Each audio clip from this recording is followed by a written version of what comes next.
Questions 1 through 6 are solved by using your graphing calculator. So for this first one, I want to solve 2 to the x is equal to 16. Now, technically, I know the exact solution to this. It's 4, so it's really just to get the ball rolling here. In place of y1, I'm going to enter 2 to the x. I'm going to go to my table and just make some guesses. So, you could try like 3. Obviously, we already know the answer, but, you type in 3. It says 8. I just need to make some initial guess. Okay, 3 was too small, so maybe I'll try 4. Hey, what do you know? I got 4, yields 16. Therefore, the solution to this equation is x is equal to 4. It won't always work out so perfectly, but that's only if this side is not a power of 2. So for example, 2 to the x equals to 100. I know I can't write 100 as a power of 2 using an integer, so I'm going to have to make some guesses. I don't know, maybe I'll try, it's still my calculator, I'll try 7. And 7 gave me 128, which is too big, so then you could try, all right, well, that was too far, I'll try 6. And that gave me 64, and here's the problem. Okay, it's going to be something between 6 and 7. Let's see how close we can get it. I'll try 6.5. That gave me 90.51. That's better. Okay, maybe 6.6. I'm going to try 6.65. 6.655. It's too far.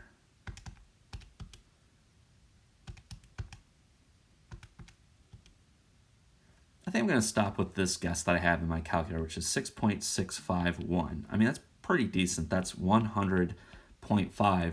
I'm sure I could spend a lot more time trying to make this become a 0, but really, if I'm just trying to estimate the answer, this is a pretty decent estimate. I can say that the answer x, it's approximately 6.651, and you could spend more time trying to make it more accurate, but I'll leave it at this. Now in question 3, we have a different function, so I changed y1 to 3 to the power of x, and this time I want to see what value of x gives me 30 back. All right, so I'm going to try, well, I know 3 would be a good starting point as a guess because 3 cubed is 27, so it won't be too far away from 3. I have to go a little bit further, so like 3 point, maybe, let's see, 2? Let's try that. Too far. Okay, so let's see, maybe 3.05. I'm going to go there next. 3.05. Just making these up. And that gave me 28.525. All right, maybe that go a little further to 3.1. 3.1 gives me 30.135, so that's pretty good. If I want to get a better estimate, maybe 3.09. Maybe 1. 3.1 was too far. 99.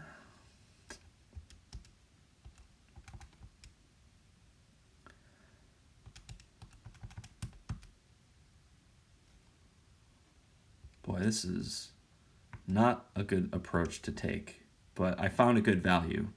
I found 3.096. That gave me 30.003. So that's a pretty accurate answer.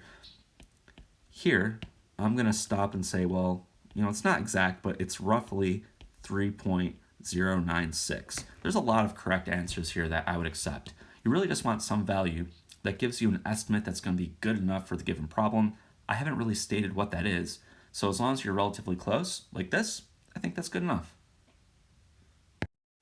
All right, again, since we have a different function, 5 to the x, that's what I'm putting in place of y1. I want to know where's that equal to 3,500. I have no idea. Let's see. I don't even know what my initial guess should be. Maybe, I don't know, maybe I'll try like 10. That seems like it might be too big. And it is way too big. What would be a better guess? I don't know, like picking with an integer, that would probably be good. Maybe 5. Yeah, all right, 5. That's pretty decent, I guess. That's 3,125. It's too small. And if I try 6, that's way too big. So I'm going to try like maybe 5.1. 5.1 gives me 3670.7. So, that's too far. So maybe 5.05. It's too small. I'll put that one up here. 5.05 gave me 3,386.9. It's too low. Just making some guesses. Hey, all right. I'm going to try like 5.08. It's too far, so 5.078 maybe? This is taking forever, so 5.0799. I'm kind of getting frustrated with this one. I'm going to pause this and just try to get as close as I can here. It's taking too long. All right, that took me a little bit of time, but I got, let's see, 5.0704. It was too low. It gave me 3,499.9, but I don't know. It's relatively close to the answer. And so I'm going to say that this is my solution, roughly. It's roughly 5.0704. I could spend more time trying to make this maybe 3500.0 something, but there's got to be a better way to solve these equations than to just put this into your calculator and make a guess. All right, so here we have, going back to the x, I'm changing that to my function. What value would give me this decimal of 0.125? Okay, so obviously you can't use 0, 1, or 2, or 3. It's not going to be some positive number. It's got to be a negative value. Like, for example, if you put -1, it gives you 0.5, which at least we're headed in the right direction. So I know it has to be a negative number for x because that's the only way I'm going to get a decimal from this exponential function. All right, so maybe I'll try, well, I know -2 is going to be a smaller decimal, closer to 0. All right, so I'll try -3. And that actually worked out perfectly. So here I have an exact solution. X is equal to -3. Why is that the case? 2 to the -3, by definition, means 1 over 2 to the +3. The negative exponent puts the base into the denominator, as long as you make the exponent a positive number. This is an eighth whose decimal is 1.25 exactly. So this one actually worked out perfectly, but there's the answer. All right, so this is still 2 to the x, but where is it equal to -10? Whatever number you put into your table, if you do like 0, 1, and 2, you get 1, 2, and 4, and the further you go towards positive infinity, the numbers keep getting bigger and bigger. So I don't want to go towards positive infinity because we're never going to get a negative number. That must mean, well, if I'm going to have an answer, perhaps it'll be maybe a negative exponent.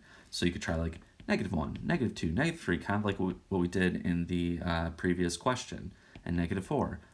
But if you try these values, we've already seen you get 0.5, 0.25, 0.125. If I type in -4, I get 0.0625. Okay, if I try like -10, if I type in -10, my calculator gives me something in scientific notation.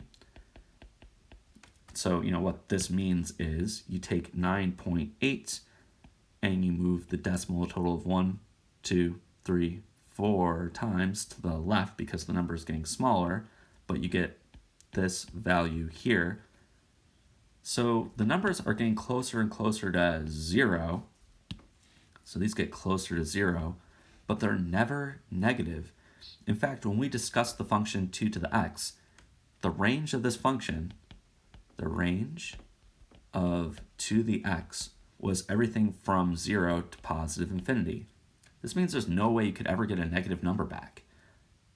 So this is a possibility, but there is no solution to this equation. So no solution. And that is it for 6.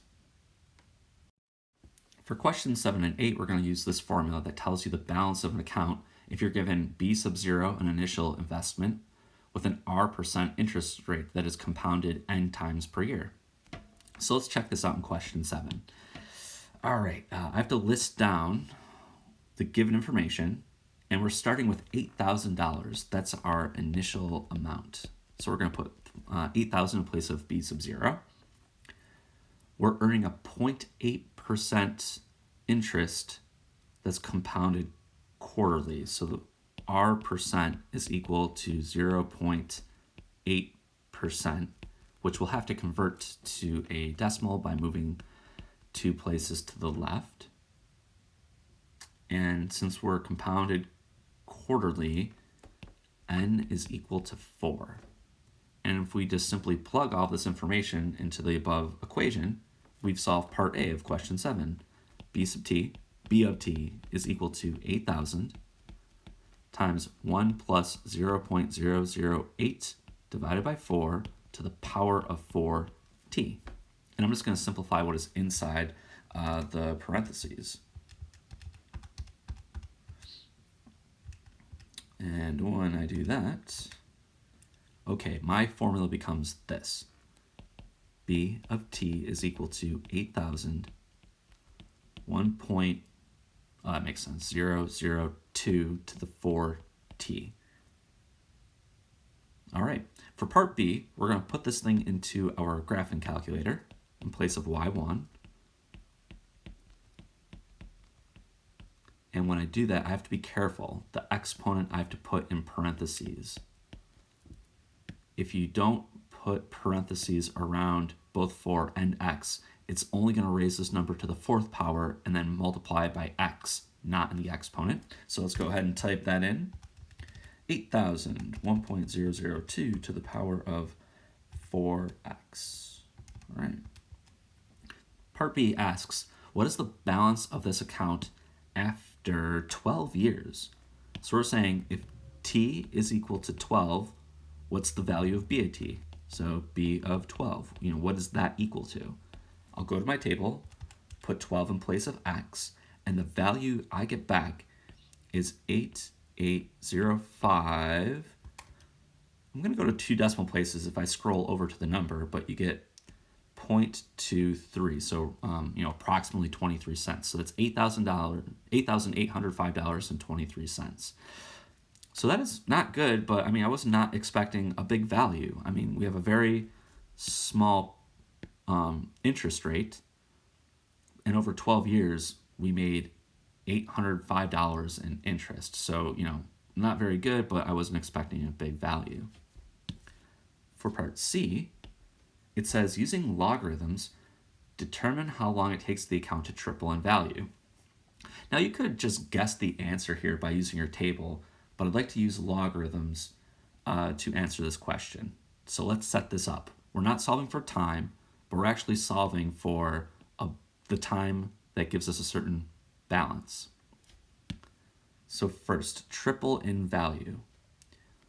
I want to solve this equation. When is b of t equal to, and if we multiply 8,000 by 3, you get $24,000. The equation that we want to solve is this.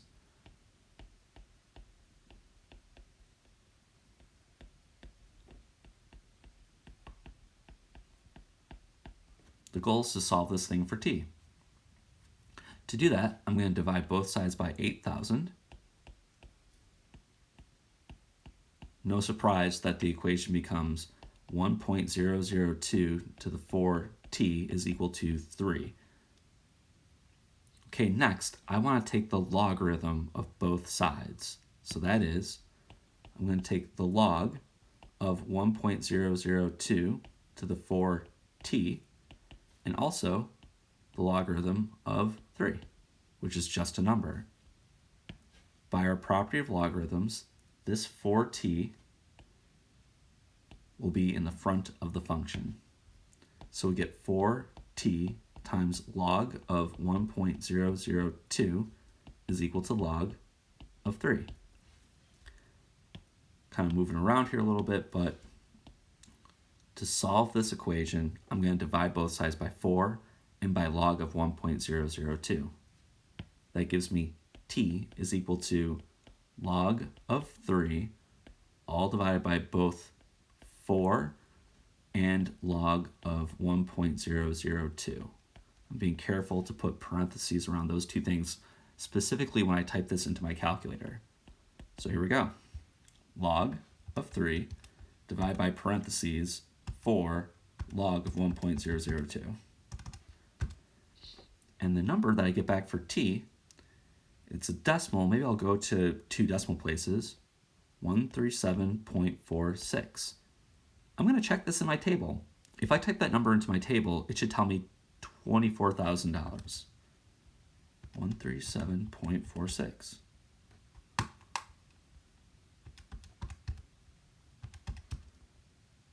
And that's really close. I could add another decimal, maybe a 3 at the end of it, but I think that's really good enough. I mean, this is compounded quarterly, so I know it's going to be 137 years, and then after halfway through the year, we're going to achieve $24,000. So that's going to be my answer. It's quite a long time. It takes 137.5 years for the account to go over $24,000. I also asked how long does it take this account to reach a balance of, that's $1 billion. Okay, so what we'd like to do is solve when is b of t equal to $1 billion. And we'll use the same approach. I don't want to guess the answer. I want to take my equation and set it equal to $1 billion. My first step is to divide both sides by 8,000. All right. And when I do, I get 1.002 to the 4t is equal to 125,000. It's at this point where I'm going to take the logarithm of both sides.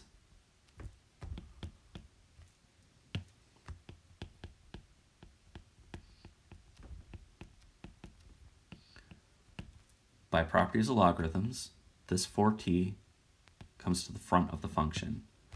I get 4t log of 1.002 is equal to, I don't know why I put log of 3.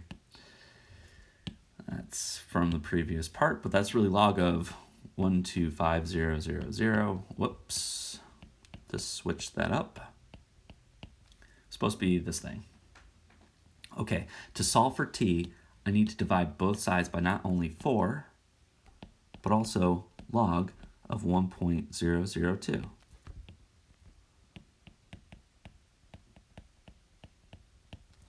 All right, this is my answer for t. So again, the way I'm typing this into my calculator is I do log of 125,000, divide by, I open up a parentheses because I want to divide by both 4 as well as log of 1.002. All right, let's see what that value is. Log 125,000 divided by parentheses 4 log 1.002. Close all my parentheses, and I get roughly 1468.475, and I think I'll stop here. I'm going to check this in my table. I'm going to my table, I'm going to type 1468.475, and this is a great estimate. It's actually below $1 billion. So I'm just going to round this to 0.5. So again, I'm just going to enter 1468.5, and in my calculator, I see 1E9, which is $1 billion. That's a 1 followed by 1, 2, 3, 4, 5, 6, 7, 8, 9. $1 billion. It'll take 1,468 years, and then a half of a year to be the first time that you actually go over $1 billion. All right, for question 8, This time, our initial investment is going to be $150,000. The percent, it's 6% interest that is compounded monthly, 12 times a year. In my formula for part A, B of t is equal to 150,000 times 1 plus 0.06 divided by 12, all to the power of 12t. Nice. Okay. When I simplify this, you could just directly enter this into your calculator, but I like to write the formula just a little bit more simply, especially since we're going to solve an equation. I get 150,000 times 1.005 to the power of 12t. And this is my equation that tells me the balance of the account after any number of years. And this is monthly. So not only can you put in integer values, but you can put decimals that correspond to the months of the year as well. So we'll see if that shows up a little bit later. Let's see, part B. What is the balance of the account again after 12 years? How does this compare to that previous question? What is B of 12? I'm going directly to my calculator to enter this question. So I'm entering my function. All right, when I typed in 12, I got 307,613. So the amount after 12 years is $307,613. And again, I was being careful to, when I put the exponent, use parentheses around both the 12 and the x. So that's a little over double the value that we started with. Great. For part C, this is interesting. So for this part, I want to determine how long it takes the account to double in value. And I know my answer should be relatively close to 12, but in fact, it should be a little bit less. So when is B of t equal to $300,000? To solve this using logarithms, I'm going to write down 150,000 times 1.005 to the power of 12t. When is that equal to 300,000? My starting point will be to divide both sides by 150,000. And this is not going to be too shocking that we end up with the equation 1.005 to the 12t is equal to 2. The 2 should be there since we doubled the initial investment. But now, I want to take the logarithm of both sides, because we have this property that says this entire exponent will come to the front of the logarithm here. Changing this to 12t, log of a number, 1.005, is equal to log of 2. So therefore, t is equal to, I'm dividing both sides by 12 and log of 1.005. I get log of 2 divided by parentheses, both 12 and the logarithm of parentheses 1.005, and I'll close the parentheses twice. If I type that into my calculator, I get approximately 11.5813, and that's years, okay? Let's check this in our table. So that's 11.5813. And yeah, that is a great estimate for, let's see, actually that is a little bit below $300,000. It rounded it in my calculator, but it's really $299,999. So what does that mean in terms of, it's going to be some number of years and then some number of months, right? So this is years, but this 0.58 is also in years. This to me is 11 years and 6 months, because like if you looked at just the 0.5, half of if a year has 12 months would be 6 months. But that wasn't good enough. We actually have to go to 7 months to make it go over 300,000 for the first time. That's going to be 11 years and 7 months. how would you enter that in as a decimal if you just wanted to check that number in your calculator? You can only type in something that's either months or years. We set up our formula for years, so we better use that. In my calculator, in my table, I'm going to type 11 plus 7 divided by 12. This will convert everything into years. So let's try that. So 11 plus 7 divided by 12. And it's so close to this number. It's 11.583. So technically, yeah, you have to go to that 7 month. I mean, it is so close. This is so close to the value, but 6 months is not good enough. You actually have to go 1 month further. And for the other part of the question, when does this account reach a balance of $1 billion? I'm setting my equation equal to a billion. And of course, my first step is going to be to divide both sides by 150,000.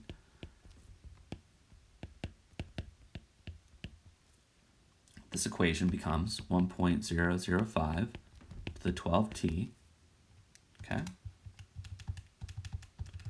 And if I divide by 150,000, we're going to get a decimal this time. So I'm going to round this. I think we just need something relatively close to the correct answer. So after I divide those two numbers on the right, I get 6.6 repeating. I know that's really 2/3, but I'm just going to round it to 6.7. This should give me something close to the correct answer. But what I'm going to do next is take the logarithm of both sides. Because, again, this 12t comes to the front of the function. I have 12t log of 1.005 is equal to log of 6666.67, meaning my solution is log of 6666.67 divided by parentheses 12, and then also log of 1.005, and I'll close my parentheses twice. Type this into my calculator.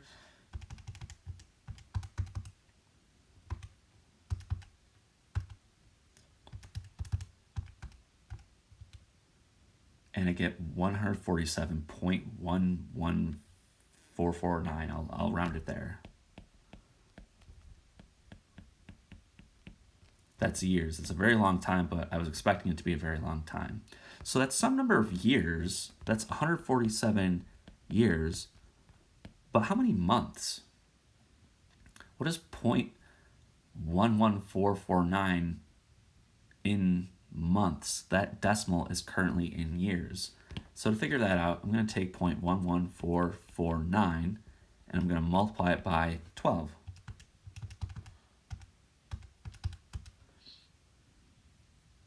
And that's 1.37388 months. But really, all I need to know there is that if you go 147 years and another month, that's not good enough. So you actually have to go to 2 months. That's 147 years and 2 more months until the balance of this account first surpasses $1 billion. In questions 9 through 16, the goal is to just use logarithms to solve these questions, and we'll put a couple of decimal approximations, but here there's no context, so however we round, maybe we'll just go to 2 decimal places. It's not really super important. But for this equation, 5 to the x is equal to 125. I'm going to take the log of both sides,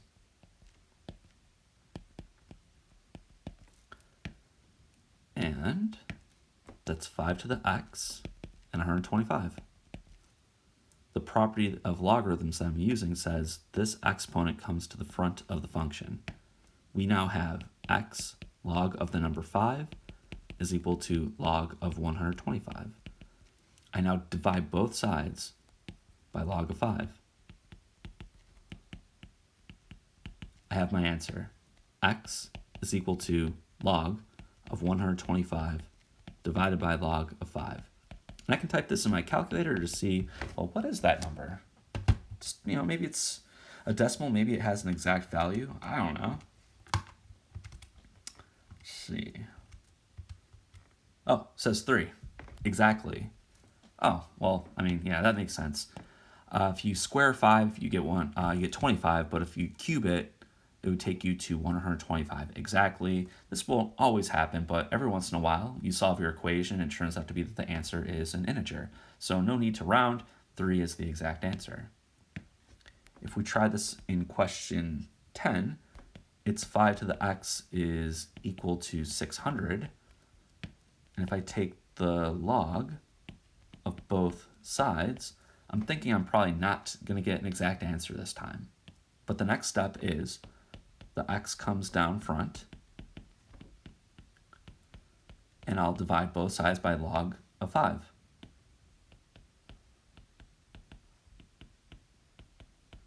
And we get that x is equal to log of 600 divided by log of 5. That's the exact answer. But, in my calculator, just to see where that number lies, it's 3.97 approximately. Obviously, the more decimals I include in this case, the closer my answer will be. So here we have our exact answer, and this one is a decent approximation. So this is so much better than guessing your answer because you can simply say, I'll take the log of the left and the right, provided that I bring that x to the front of the function. I get x times log of 0.2 is equal to log of 0.01. This is my exact answer. It's log of 0.01 divided by log of 0.2. I can now just quickly go to my calculator and type in these values. 0.2. And I get 2.86 approximately. So that's a decent approximation to the original equation. All right, little mistake here. This was actually question 11, and this is question 12. So we'll get rid of that. Little mistake there. But the equation we'd like to solve is 1.04 to the power of 2x. When is that equal to 4? And again, simply going to both sides and applying my logarithm. Because this 2x, the whole thing, comes to the front of the function, which gives us 2x times log of 1.04 is equal to log of 4. My answer is x is equal to log of 4 divided by both 2 and log of 1.04. This is approximately 17.67. All right, let's try question 13. That's 2 to the x. When is that equal to 0. How many zeros we have there? 1, 2, there's 4 zeros. 1, 2, 3, 4 zeros with a 4 and a 5 at the very end. I'm taking the log of both sides. My equation becomes x times log of 2 is equal to log of this value, 0.000045. And my solution is the ratio of these two things.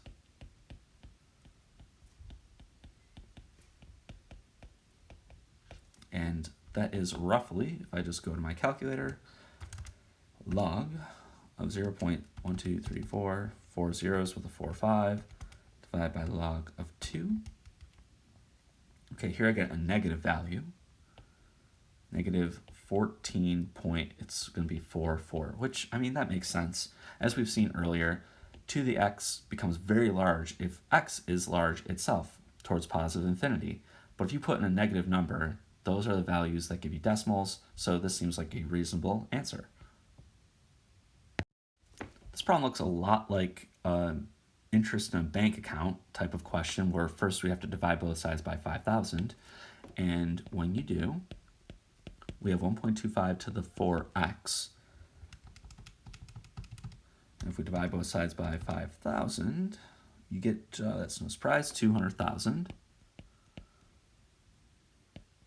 Cancel 3 zeros, and 5 would go into 1,200,000. Yep, that makes sense. I'm going to take the log of both sides and bring down the entire 4x. You get 4x log of 1.25 is equal to log of 200,000. Therefore, my answer is going to be log of 200,000 divided by both 4 and the log of 1.25. Or roughly, let's see,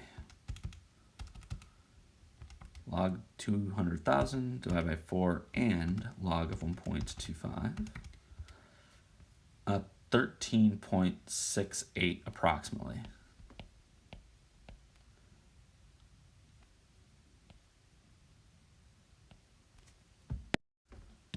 My same approach of after I divide both sides by 12, I don't know if 12 evenly goes into 8,120. It does not. So this time, let's see. I think I'm going to leave this thing as a fraction. Let's see, if I do that, I get 7 to the x. I divide this in my calculator and then changed it back to a fraction by canceling a factor of 4. I got, let's see, 2030 over 3. Doesn't matter what that number is, you can still take the logarithm of both sides. We'll just have to be careful when we enter our answer. On the left, we get x times log of 7 is equal to log, parentheses, 2030 divided by 3, close parentheses. When I divide both sides by log of 7, I get log, parentheses, 2030 divided by 3, close parentheses. That's the log of the number on the right. Then I'll type divided by and hit log of parentheses 7, close parentheses. All right, when I type this in, 2030 divided by 3, close parentheses, hit divide by again, log of 7, I get 3.35 approximately.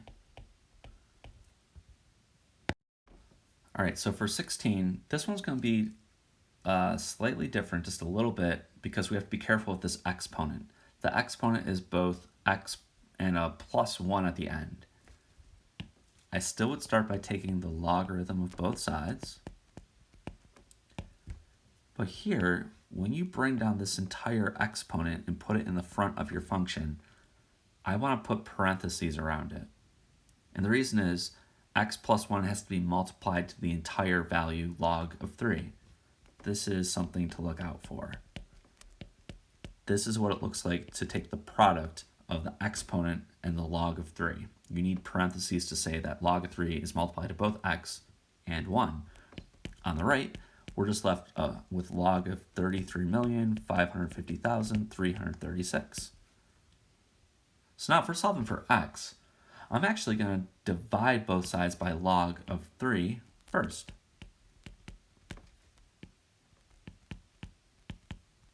This changes my equation to x plus 1 is equal to log of 33,550,336 divided by log of 3.